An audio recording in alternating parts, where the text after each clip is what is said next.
चंद्रयान 3 की सफल लैंडिंग के लिए इस बार वैज्ञानिकों ने खास इंतजाम किए हैं।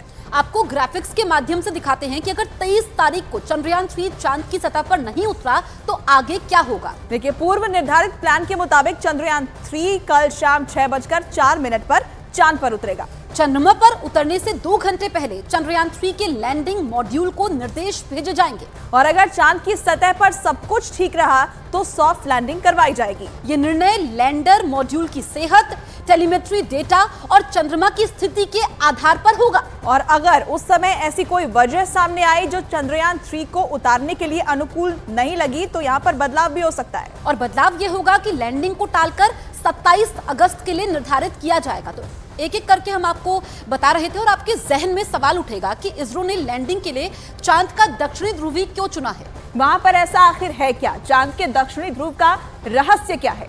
क्या वो धरती की दक्षिणी ध्रुव जैसा ही है या फिर उससे अलग है? एक रिपोर्ट के जरिए हम समझते हैं।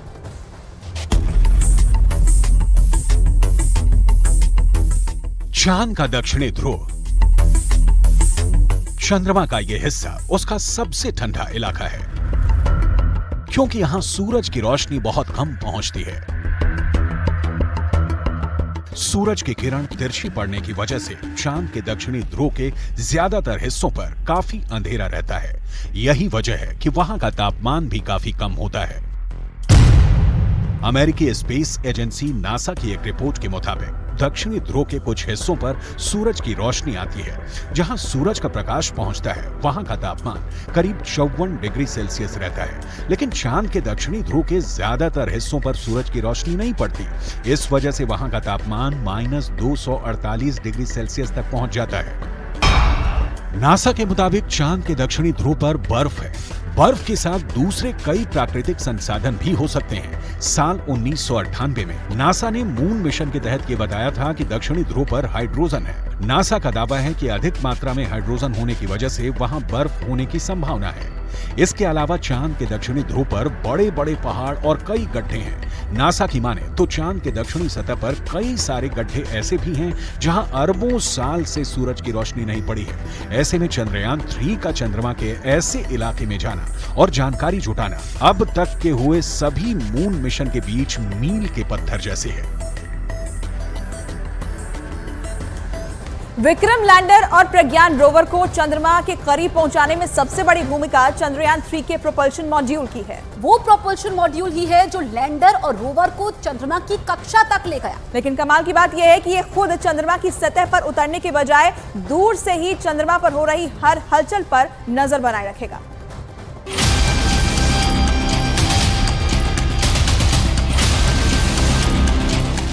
बाईस दिन के सफर के बाद चंद्रयान चंद्रमा की कक्षा में दाखिल हो गया। चंद्रयान का चंद्रमा की कक्षा में दाखिल होना इस मिशन का एक अहम पड़ाव बनकर सामने आया, क्योंकि इसके बाद जैसे जैसे वक्त आगे बढ़ता गया चंद्रयान और चंद्रमा के बीच का फासला कम होता गया। चंद्रयान चंद्रमा की कक्षा में प्रवेश के बाद अंडाकार कक्षा में घूमने लगा। एक ऐसे अंडाकार कक्षा में जहां उसकी चांद से सबसे कम दूरी 170 किलोमीटर और सबसे ज्यादा दूरी 4313 किलोमीटर थी। धीरे धीरे ये दूरी कम होती चली गई। लैंडिंग से पहले चंद्रयान ने 4 बार अपनी कक्षा को बदला और फिर 100 किलोमीटर इंटू 100 किलोमीटर की गोलाकार कक्षा में पहुंच गया।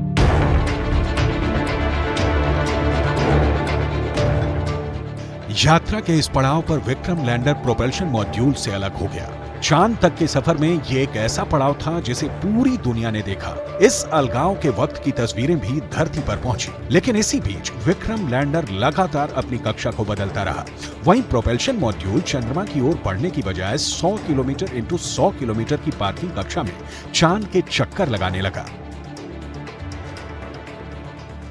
प्रोपल्शन मॉड्यूल चंद्रमा की कक्षा में घूमते हुए वहीं से पृथ्वी का अध्ययन करेगा, धरती से आने वाले रेडिएशंस का अध्ययन करेगा। प्रोपल्शन मॉड्यूल के जरिए इसरो पता लगाएगा कि चांद की सतह पर कैसे भूकंप आते हैं। ये चंद्रमा की मिट्टी का भी अध्ययन करेगा। साथ ही साथ प्रोपल्शन मॉड्यूल चंद्रमा के ऑर्बिट में लैंडर और रोवर के संपर्क बनाए रखने के लिए चक्कर लगाता रहेगा। प्रोपल्शन मॉड्यूल का काम कुछ वैसा ही है जैसे चंद्रयान 2 में ऑर्बिटर का था। इस बार इसरो ने ऑर्बिटर को नहीं भेजने का फैसला लिया और उसकी जगह स्वदेशी प्रोपल्शन मॉड्यूल को चांद के पास भेजा। प्रोपल्शन मॉड्यूल में एस बैंड ट्रांसपोंडर भी लगा है, जिसका सीधा संपर्क इंडियन डीप स्पेस नेटवर्क के पास रहेगा। यानी जो सिग्नल लैंडर रोवर से मिलेगा उसे एस बैंड ट्रांसपोंडर भारत को भेजेगा। प्रोपल्शन मॉड्यूल में लगे ट्रांसपोंडरों की उम्र तकरीबन 3 से 6 महीने की रहेगी। इसका मतलब है कि ये 3 से 6 महीने तक रोवर से मिले सिग्नल को भारत तक भेजता रहेगा और चांद की कक्षा से चंद्रमा के साथ साथ पृथ्वी की जानकारी भी इसरो तक पहुंचाता रहेगा।